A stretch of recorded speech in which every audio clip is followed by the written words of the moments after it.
Hey everyone, welcome to a video on basic properties of exponents. So this is from Algebra 1, but we're going to go ahead and just review these properties and just kind of give some examples. So the first video here is just going to be just giving a brief example of each one of these and how they look, and then we'll get into some more complicated examples. So basic properties, and we're going to go ahead and say, okay, so if we have two bases, the base, so if we have, again, 5 to the third power. Remember what that means is this exponent just tells us how many times we're multiplying out this thing called the base.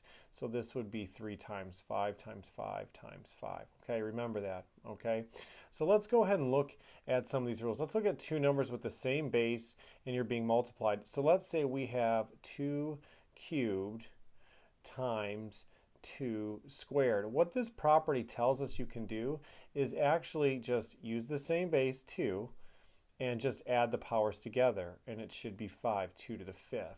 Okay, now that simplifies to be 32, but how does that break down? Why does that work like that? Well, exponents mean it's just repeated multiplication. Okay, so when you have an exponent, it's repeatedly multiplying. So 2 cubed is actually 2 times 2 times 2, okay, for that first one. And then 2 squared is just 2 times 2. So how many 2's are you multiplying there together? 1, 2, 3, 4, 5, and there you go. There's your 5. Now, when you're dividing two numbers with the same base, instead of adding together, you're going to subtract them and see how this works. So let's just take that 5 to the 4th, or 5 to the 4th, and divide it by, let's say, 5 squared. Now, this only works when we have the same base. What this means is that 5 to the 4th are 4 5's being multiplied out.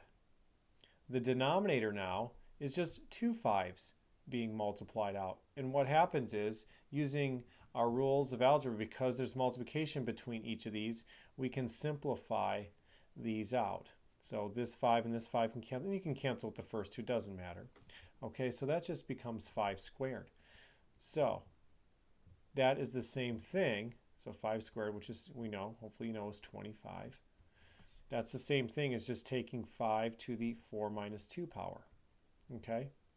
That's 5 squared. So it's the same thing. This is just short way. This is just algebraically how you guys show that, okay? A power raised to another power. Let's change color here. What that says is you multiply them out. So if I take 2 cubed, or 2 to the 4th, and raise it to the third power, okay, basically what that tells me is I'm taking 2 to the 4th. Here's my base now. My whole base is 2 to the 4th. What that tells me is that I'm taking the base 2 to the 4th and multiplying that out 3 times in a row, right? And if you go back to use our first rule, when you multiply numbers with the same base together, you add their exponents. 4 plus 4 plus 4 is 12. Okay, so that should be 2 to the 12th. I don't have a calculator on me, so I'm not going to go ahead and do that. I'm going to leave it, right? 4 times 3 is 12. So there you go. When you have two different numbers and you're multiplying them together, you're going to go ahead. So let's say we have 3, let's call our b value x. So 3x, 3 times x to the, I don't know, 4th power. Okay, that's the same thing as raising each individual piece 3 to the 4th times x to the 4th. So 3 to the 4th is 81, so you could simplify that. 81 x to the 4th. Okay? And if you take a quotient to a power, you put the numerator into a power and the denominator into that same power. So a to the m over b to the m.